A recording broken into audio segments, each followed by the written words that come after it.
మీ బంగారం తాకట్టులో ఉందా? నెల నెల వడ్డీ కట్టలేకపోతున్నారా? ఆచారి గోల్డ్ 9030022345.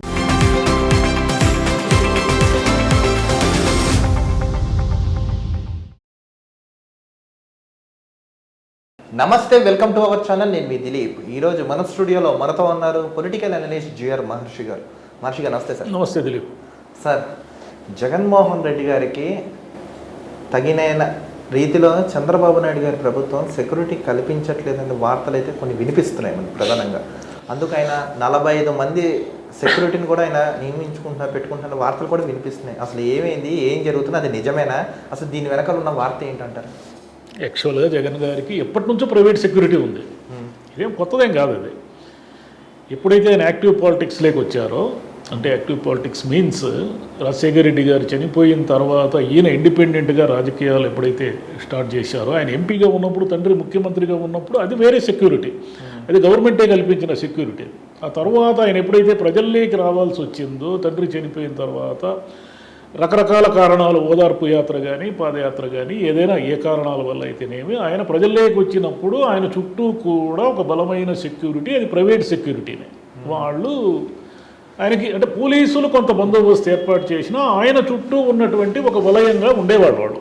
ఆ తర్వాత ముఖ్యమంత్రి అయిన తర్వాత గవర్నమెంట్ సెక్యూరిటీ యాజ్ ఇట్ ఈజ్గా ప్రభుత్వమే సెక్యూరిటీ కల్పిస్తుంది కాబట్టి అప్పుడు లేదు. మళ్ళీ ఇప్పుడు మొదలైంది ఆ సమస్య. ఎందుకంటే ఆయన మాజీ ముఖ్యమంత్రిగా ఆయనకు ఉండాల్సిన భద్రత ఆయనకు ఉండాలి, ఆయనకు ఉండడం లేదు అనేది వైసీపీ వాళ్ళ ఆరోపణ. వీళ్ళేమంటారంటే, అయ్యా మేము ఎంతమంది బందోబస్తు ఇచ్చినా వాళ్ళు ఇష్టం వచ్చినట్లు విపరీతంగా ఒక ఉన్మాదంలాగా వచ్చి మీద పడిపోతూ ఉంటే ఎంతమంది అని కంట్రోల్ చేసేది అవుతుంది, వాళ్ళు హెలికాప్టర్ను కూడా ధ్వంసం చేసే పరిస్థితి ఉంది.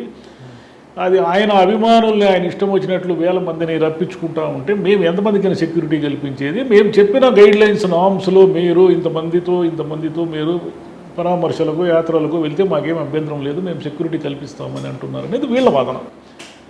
వీళ్ళేమంటారు, జనం మేమేం చేసేది, జనం వస్తూ ఉంటే మేము ఎట్లా కంట్రోల్ చేస్తాము, మేము జనాల్ని, మా కోసం వచ్చే జనాల్ని రావద్దు అని మేము ఇంటింటికి పేరున చెప్పలేం కదా, ఇలా చెప్తాము, ప్రాక్టికల్ ఇంపాసిబుల్. ఆయన జగన్ గారు వస్తే జనం వస్తారు, ప్రతిపక్ష నాయకుడికి సెక్యూరిటీ కల్పించాల్సిన బాధ్యత ప్రభుత్వానిదే అనేది ఇటువైపు. అంటే రెండు వాదనల్లోనూ కొంత సమంజసము ఉంది, అసమంజసము ఉంది. మనుషులు వస్తూ ఉంటే మేము ఎలా అడ్డుకుంటాం అనేది వీళ్ళ వాదన అయితే, మీరు ఇష్టం వచ్చినట్లు ఒక దండయాత్రలాగా ఒక జన సమీకరణ చేసేసి వేల మందితో వస్తూ ఉంటే మేము ఏం చేయాలి, పోలీసులు కూడా లెక్క లేకుండా వీళ్ళు వైలేట్ చేస్తున్నారు అనేది వీళ్ళ వాదన. ఇప్పుడు ఏమిటంటే అసలు ప్రాబ్లం ఏమైంది అంటే, ఇప్పుడు జగన్ గారికి ఉండాల్సినంత సెక్యూరిటీ ఉండాలి. ఎందుకంటే ఆయన మాజీ ముఖ్యమంత్రి, ఒక ప్రతిపక్ష నాయకుడు, చాలా కీలకమైన వ్యక్తి ఆంధ్రప్రదేశ్ రాష్ట్రంలో, దేశ రాజకీయాల్లో వన్ ఆఫ్ ద విఐపి ఆయన కూడా కదా, అంతే కదా, మాజీ ముఖ్యమంత్రి అంటే అంతే కదా. ఇప్పుడు వస్తున్న వాళ్ళు వైసీపీ వాళ్ళ, టీడీపీ వాళ్ళ, గూండాల, రౌడీల, ఆయన శత్రువుల, ఆయనకి ఏమైనా హాని చేయడానికి వస్తున్నారా అనే దాన్ని ఎలా కనుక్కుంటారు? మీకు సెక్యూరిటీ అంటే ఏమిటి? ముందు మనుషులందరినీ చెక్ చేసి ఏదైనా ఒక ప్రదేశానికి లోపలికి పంపిస్తే దాన్ని సెక్యూరిటీ అంటారు. ఒక మాబులో ఉన్నప్పుడు ఇష్టం వచ్చినట్లుగా జనం వచ్చేసి మీద పడిపోతే దాన్ని ఎలా కంట్రోల్ చేయాలి అనేది క్వశ్చన్ మార్క్. కాబట్టి ఆయన ఏమిటంటే, ప్రభుత్వం తనకు తగిన భద్రత ఇవ్వలేకపోతూ ఉంది కాబట్టి ఇప్పుడు వస్తున్న వార్తల ప్రకారం 40 మంది సెక్యూరిటీని తన చుట్టూ ప్రైవేట్ సెక్యూరిటీని నియమించుకొని తను ఇక మీదట ఎక్కడికైనా వెళితే వాళ్ళు ఉంటారనమాట. ఇక్కడ మళ్ళీ ఇది ఒక సమస్య ఉంది.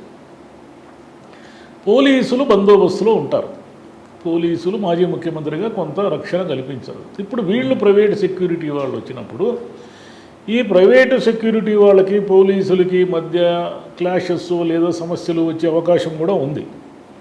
ఎందుకంటే వాళ్ళు ఆయన చుట్టూ ఇదిలాగా వలయంలాగా చుట్టుకున్నప్పుడు పోలీసులు ఏం చేయాలి? అక్కడ పోలీసులు చేయాల్సిన పనులు ఏమిటి? పోలీసులు బయట వచ్చే జనాన్ని కంట్రోల్ చేయాలి. అంటే ఇది చాలా కాంప్లికేటెడ్ ఇష్యూ. ఇది చూడడానికి చాలా నార్మల్గా ఉన్న ఇది కాంప్లికేటెడ్ ఎందుకు అయ్యిందంటే, ఆయన వస్తే జనం వస్తారు, ఆయన వస్తే రాని అదేం మనకేమిటి సమస్య? వస్తే వాళ్ళు వస్తారు, వాళ్ళ పార్టీ వాళ్ళు అరుస్తారు, కాసేపు జై జగన్ అంటారు, వెళ్ళిపోతారు, ఈయన మీటింగ్ వింటారు, వెళ్ళిపోతారు. మనకేమిటి సమస్య? ఉండాల్సినంతమంది పోలీసులను పెడితే పోయింది కదా అని చంద్రబాబు నాయుడు గారి ప్రభుత్వం అనుకుంటే ఏ సమస్య లేదు.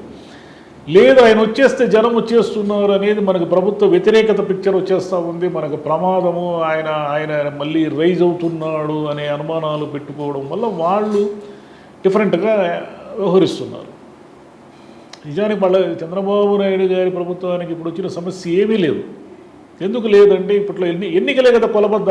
అవును, ఆయన మీద అభిమానం పెరిగింది, ఆయన కోసం జనం వస్తున్నారు అనుకుందాం. మళ్ళీ ఆ కొలబద్దలు ఏమైనా ఉన్నాయా దానికి?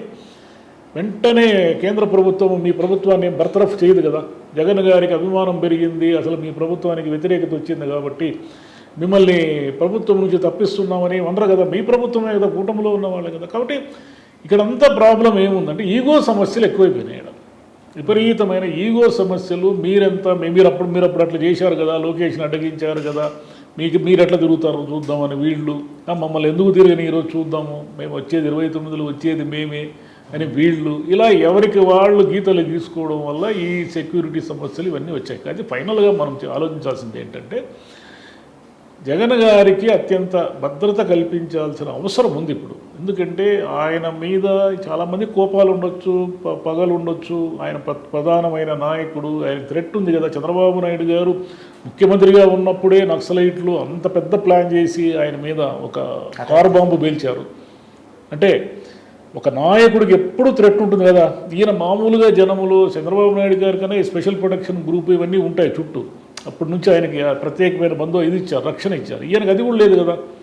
ఈయనకు అది కూడా లేదు. ఈయన చుట్టూ ఎవరంటే వాళ్ళు వచ్చి మీద పడిపోయి ఏదైనా హాని చేస్తే అది అప్పుడు ప్రభుత్వానికి సమస్య, అందరికీ సమస్యే కదా. కొత్త రాజకీయాలన్నీ విచిత్రంగా టర్న్ అవుతాయి ఒకవేళ జగన్ గారి మీద ఏదైనా దాడి జరిగితే. కాబట్టి ఆయన ఎందుకైనా మంచిదని తన సెక్యూరిటీ తాను పెట్టుకున్నాడు. ఆయన ముఖ్యమంత్రిగా ఉన్నప్పుడు ఓవర్ సెక్యూరిటీ చేసుకున్నాడు. ఆయన ఇక్కడ జనాల్లోకి వచ్చేవాడు కాదు, మీడియా ముందుకు వచ్చేవాడు కాదు, వీళ్ళంతా పరదాలు కట్టుకొని తిరుగుతున్నాడు అనేవాళ్ళు. ఇప్పుడేమో పూర్తిగా సెక్యూరిటీని గాలికి వదిలేశాడు. అప్పుడేమో అతి జాగ్రత్తతో జనాల్లోకి రావాల్సిన జగన్ను జనాల్లోకి రాకుండా దూరం అయిపోయాడు. మీరు ముఖ్యమంత్రిగా జనం మధ్యనే కదా ఉండాలి. ఇప్పుడు చంద్రబాబు నాయుడు గారు ఎట తిరుగుతున్నారో అట్లనే కదా మీరు కూడా ఆ రోజు తిరిగి ఉండాల్సింది. అప్పుడు ఆ పని చేయకుండా ఇప్పుడేమో పూర్తిగా భద్రతను గాలికి వదిలేసి ఆయన వెళితే జీపు, ఆయన కారు ఎక్కేస్తున్నారు, జీప్ ఎక్కేస్తున్నారు, హెలికాప్టర్ మీద వచ్చి పడిపోతున్నారు. ఇదంతా ఎంత ప్రమాదకరమైన సన్నివేశాలు ఇవన్నీ కూడా. అంటే ఏమీ జరగలేదు, ఓకే, జరిగితే. కాబట్టి ఇప్పుడు ఆయన సొంత సెక్యూరిటీ పెట్టుకున్నాడు కాబట్టి ఇంకా సొంత సెక్యూరిటీ వాళ్ళు తీసుకోవాల్సిన వాళ్ళు కొంచెం ట్రైన్డ్గానే ఉంటారు వాళ్ళు. ఇంతకుముందు ఆయన పాదయాత్రలు చేసేటప్పుడు, ఓదార్పు యాత్రలు చేసేటప్పుడు చూశారు చాలామంది. ఆయన చుట్టూ కూడా కొంత సుశిక్తులు అంటే కొంచెం జాగ్రత్తగా ఉండే యువకులంతా కూడా ప్రైవేట్ సెక్యూరిటీలో ఉంటారు. ఆయన బాగా కావలసిన వాళ్ళే నిర్వహిస్తూ ఉంటారు దాన్ని. కాబట్టి వాళ్ళు ఉంటే ఈయనకు కొంచెం ప్రశాంతత, సేఫ్టీ అనేది వైసీపీ వాళ్ళకు కొంత కాన్ఫిడెన్స్ లెవెల్స్ అనమాట. వైసీపీ వాళ్ళు కొంతమంది కంగారు పడుతున్నారు, ఎందుకు ఈయన ఇట్లా మరీ జనంలోకి వెళ్ళిపోతున్నాడే, ఏదైనా ఎవరైనా ప్లాన్ చేస్తే ఏమిటి ప్రాబ్లం అనేది వాళ్ళ ఆందోళనలో న్యాయం ఉంది. కాబట్టి ఈ ప్రైవేట్ సెక్యూరిటీ వల్ల కొంచెం నిమ్మళం. దాన్ని మళ్ళీ గవర్నమెంట్ ఎలా తీసుకుంటుంది, ఏం చేస్తుంది, దీని మళ్ళీ వాదోపవాదాలు, విమర్శలు, ఆరోపణలు, ఈ గోలంతా నడుస్తున్నాయి. అది చూడాలి ఏం జరుగుతుందో. Okay sir, thank you so much sir. Thank you. చూసారు కదా, ఇంకొక ఇంట్రెస్టింగ్ టాపిక్తో కలుద్దాం. చూస్తూనే ఉండవచ్చు.